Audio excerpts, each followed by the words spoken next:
आज आपण सतत काहीतरी कंझ्युम करत असतो. कॉन्टेंट, फूड, शॉपिंग, नॉईज आणि कदाचित म्हणूनच शांत एके ठिकाणी बसलेले असूनही थकल्यासारखं वाटतं. पण तुम्हाला माहिती आहे का? पूर्वी लोक दर 3 वर्षांनी 1 महिना इंटेन्शनली स्लो जगायचे. कमी खायचे, कमी बोलायचे, कमी खरेदी करायचे आणि शक्यतो कोणतंही नवीन काम सुरू करणं टाळायचे. या महिन्यात लग्न नाही, नवीन घर नाही, मोठ्या खरेदी नाहीत, फक्त साधेपणा, शांतता आणि संयम. या महिन्याला म्हणतात अधिक मास. अधिक मास म्हणजे फक्त धार्मिक नियमांचा महिना नाही. त्यामागे खगोलशास्त्र आहे, जीवनशैली आहे आणि मानवी मनाला शांत ठेवण्याचा एक जुना मार्गही आहे. आज सायकोलॉजी ज्याला ओव्हर स्टिम्युलेशन म्हणते, सततचा मानसिक आवाज, सेन्सरी ओव्हरलोड, कदाचित आपल्या पूर्वजांनी तो हजारो वर्षांपूर्वी ओळखला होता आणि म्हणूनच दर 2.5-3 वर्षांनी ते जीवनाचा वेग थोडासा कमी करायचे. पण प्रश्न असा आहे, अधिक मासात इतके नियम का होते? एकभुक्त का, मौन का, खरेदी बंद का आणि लोक या महिन्याला इतकं स्पेशल का मानायचे? चला समजून घेऊया अधिक मासाचं खरं रहस्य. सगळ्यात आधी एक गोष्ट समजून घ्यायला हवी. अधिक मास हा अचानक तयार झालेला धार्मिक महिना नाही. त्यामागे खूप इंटरेस्टिंग गणित आहे. हिंदू पंचांग चंद्राच्या गतीनुसार चालतं, म्हणजेच लुनार कॅलेंडर. चंद्राच्या कलांनुसार मोजलं जाणारं वर्ष आणि चंद्रवर्ष साधारण 354 ते 355 दिवसांचं असतं. पण सूर्याच्या हिशोबाने म्हणजे सोलार इयर प्रमाणे पृथ्वीला सूर्याभोवती एक पूर्ण फेरी मारायला साधारण 365.25 दिवस लागतात. म्हणजेच 365 दिवसांचं एक वर्ष. म्हणजे दरवर्षी जवळपास 10 ते 11 दिवसांचा फरक पडतो आणि 3 वर्षांनी हा फरक जवळपास एका पूर्ण महिन्या इतका होतो. म्हणूनच दर 32 महिन्यांनी पंचांगात एक एक्स्ट्रा मंथ जोडला जायचा. जर हा अतिरिक्त महिना जोडला गेला नसता तर हळूहळू आपले सण अलीकडे सरकायला लागले असते. कदाचित दिवाळी उन्हाळ्यात आली असती आणि होळी पावसाळ्यात. हा एक्स्ट्रा मंथ म्हणजे अधिक मास. 2026 मध्ये हा अधिक मास ज्येष्ठ महिन्यात येतो. 17 मे ते 15 जून या काळात. पण इंटरेस्टिंग गोष्ट म्हणजे पूर्वी लोकांनी हा महिना फक्त कॅलेंडर करेक्शन म्हणून पाहिला नाही, तर जीवनाचा वेग थोडा कमी करण्याची संधी म्हणून पाहिला. Extra bonus month, mental detox करण्याची संधी म्हणून पाहिला. आजच्या भाषेत बोलायचं तर हा एक प्रकारचा स्लो लिव्हिंग फेज होता. थोडं कमी कंझ्युम करण्यासाठी, थोडं कमी धावपळ करण्यासाठी आणि स्वतःकडे पुन्हा लक्ष देण्यासाठी. पण मग प्रश्न असा आहे, या महिन्यात इतके वेगळे नियम का पाळले जायचे? लोकांनी या एक्स्ट्रा मंथकडे इतक्या वेगळ्या नजरेने का पाहिलं असेल? फक्त कॅलेंडर करेक्शन म्हणून नाही, तर जीवनाचा वेग थोडा कमी करण्याची संधी म्हणून का पाहिलं असेल?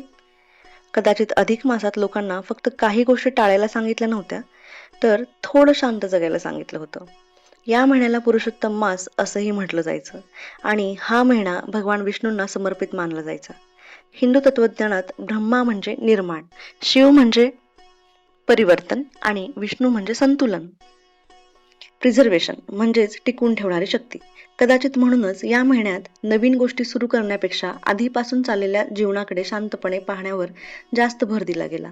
आज आपण सतत काहीतरी ऍड करत असतो.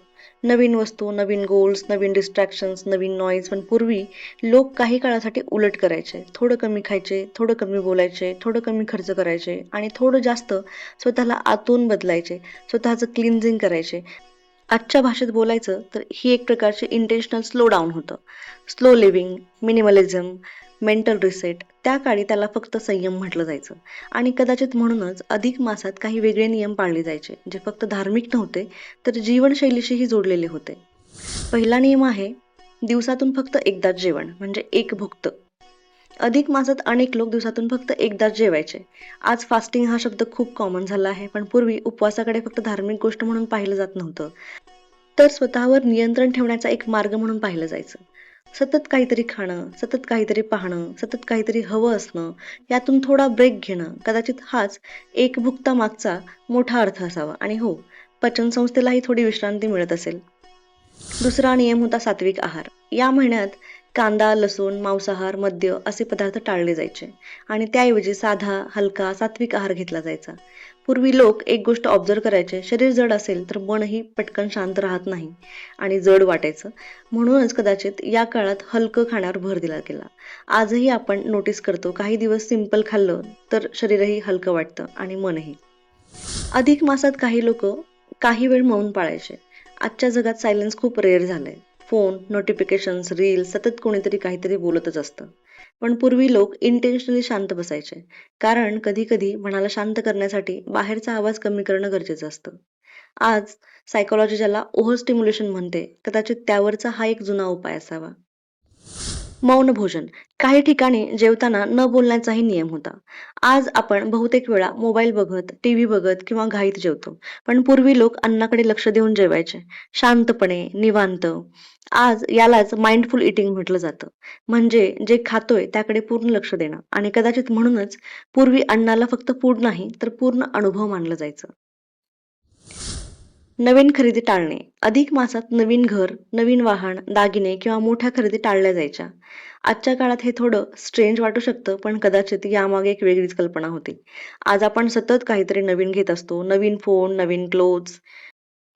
आपल्या विश लिस्टचा काही अंतच नसतो. पण पूर्वी लोक काही काळासाठी स्वतःला विचारायचे, खरंच अजून किती गोष्टींची गरज आहे?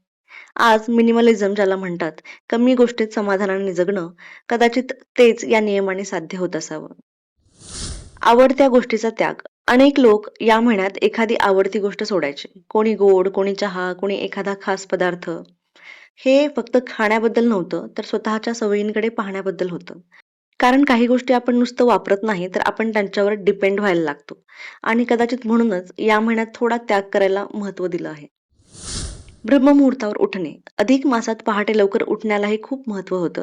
सूर्योदयाच्या आधीचा काळ म्हणजे ब्रह्ममुहूर्त. त्यावेळेला वातावरणात एक वेगळी शांतता असते. नॉईज कमी असतो, घाई कमी असते आणि मनही तुलनेने शांत असतं. आजही अनेक लोक सांगतात सकाळी लवकर उठलं तर पूर्ण दिवसाचा रिदम बदलतो. सूर्याला अर्घ्य. पहाटे स्नान करून सूर्याला पाणी अर्पण करण्याची परंपरा होती. ही फक्त पूजा नव्हती, तर जीवन देणाऱ्या निसर्गाबद्दलची कृतज्ञता होती. पूर्वी लोक सूर्याला फक्त देव म्हणून पाहत नव्हते, तर जीवनाचा मुख्य स्रोत म्हणून पाहायचे. आणि कदाचित म्हणूनच दिवसाची सुरुवात काही क्षण शांत उभं राहून सूर्याकडे पाहत करण्याला महत्त्व दिलं गेलं. भूमिशयन. काही लोक या महिन्यात जमिनीवर झोपायचे. याला भूमिशयन म्हटलं जायचं. पूर्वी लोक मानायचे की जमिनीवर झोपल्याने शरीर जास्त नैसर्गिक स्थितीत राहतं, पाठीचा कणा सरळ राहतो आणि शरीराला चांगली विश्रांती मिळते. पण हा नियम फक्त शरीरासाठीच नव्हता, तर काही काळ साधेपणाने जगण्याची सवय, कमी कम्फर्ट आणि थोडं जास्त सेल्फ कंट्रोल असं होतं. इंद्रिय संयम. अधिक मासात ब्रह्मचर्य आणि इंद्रिय संयमालाही खूप महत्त्व दिलं जायचं. पण इंद्रिय संयम म्हणजे फक्त शारीरिक संयम नव्हता, तर प्रत्येक इच्छा लगेच पूर्ण करण्याची सवय लागू न देणं. Food, entertainment, attention. पण पूर्वी लोक काही काळ स्वतःला जाणीवपूर्वक थांबवायचे. कारण प्रत्येक इच्छा लगेच पूर्ण करणं आणि स्वतःच्या मनावर ताबा असणं, ह्या दोन गोष्टी खूप वेगळ्या आहेत. दीप लावणे. अधिक मासात दिवा लावण्यालाही खूप महत्त्व होतं. तुळशीपाशी, देवघरात किंवा घराच्या अंगणात दिवा हा फक्त प्रकाश नव्हता, तर घरात शांत आणि स्थिर वातावरण निर्माण करण्याचा एक भाग होता. पूर्वी संध्याकाळी काही वेळ शांत बसून दिवा लावून नामस्मरण किंवा प्रार्थना केली जायची आणि कदाचित त्यामुळेच दिवा हा फक्त परंपरा नाही, तर मन शांत करण्याचा एक छोटासा मार्गही बनला. दान. अधिक मासात दानालाही खूप महत्त्व दिलं जायचं. अन्नदान, दीपदान, वस्त्रदान किंवा गरजूंना मदत. दान म्हणजे फक्त वस्तू देणं नव्हतं, तर स्वतःच्या मी, माझं, माझं असं करण्याच्या भावनेतून थोडं बाहेर येणं होतं. आजही आपण नोटीस करतो, की कोणाला मनापासून मदत केली, तर एक वेगळंच समाधान मिळतं. म्हणूनच अधिक मास हा फक्त उपवासाचा महिना नव्हता, तर स्वतःला थोडं बेटर ह्युमन बनवण्याचा प्रयत्न होता. अधिक मासाकडे फक्त धार्मिक नियम म्हणून पाहिलं, तर कदाचित आपण त्याचा खरा अर्थ मिस करू. कारण हे नियम फक्त पूजा, उपवास किंवा परंपरा यापुरते मर्यादित नव्हते. तर माणूस स्वतःकडे पुन्हा एकदा शांतपणे पाहू शकावा, यासाठी तयार झाले असावेत. आज आपण सतत काहीतरी कंझ्युम करत असतो. कंटेंट, फूड, इन्फॉर्मेशन, अटेन्शन आणि कधी-कधी या सगळ्या गोंधळात स्वतःसोबत बसणंच विसरून जातो. कदाचित म्हणूनच पूर्वी लोक दर काही वर्षांनी जीवनाचा वेग थोडा कमी करायचे, थोडं कमी खायचे, थोडं कमी बोलायचे, थोडं कमी खर्च करायचे आणि थोडं जास्त स्वतःला समजून घ्यायचा प्रयत्न करायचे. आजच्या भाषेत बोलायचं तर अधिक मास हा फक्त धार्मिक महिना नाही, तर एक पॉज बटन आहे आणि कदाचित आजही आपल्याला अशा एका पॉजची गरज आहे. यंदा तुम्ही अधिक मासातील सगळे नियम पाळालच असं नाही, पण कदाचित यापैकी एक गोष्ट तरी आयुष्यात आणू शकता. थोडा कमी नॉईज, थोडा कमी डिस्ट्रॅक्शन आणि थोडा जास्त इन्नर पीस.